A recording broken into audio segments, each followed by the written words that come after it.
Hello everyone, welcome back to our Shopify tutorial series. In today's video, we're going to show you how to add products to your Shopify store so you can start selling faster.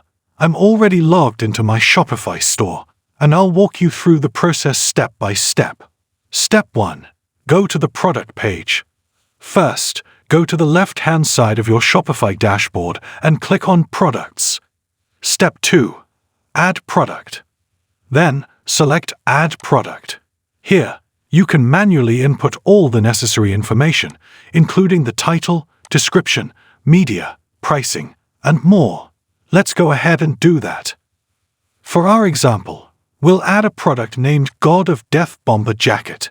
We've entered the title and description. Now, let's add media, such as images. Simply upload your product images, and you're good to go.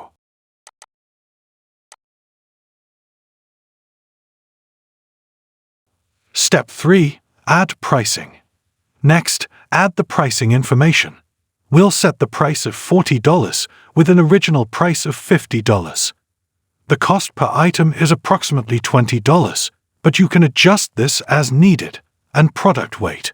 For this jacket, let's assume it weighs 1.5 pounds. You can also add different variants and sizes.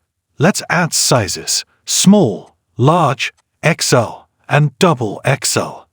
Adjust the prices for different sizes if necessary. We'll set a higher price for double XL at $45 and $42 for XL.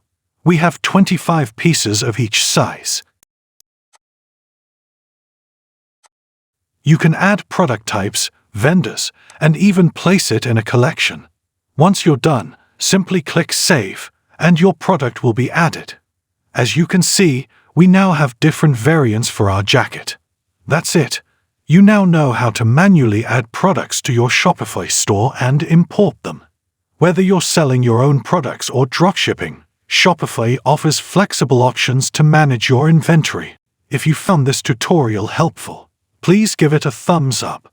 And don't forget to subscribe to our channel.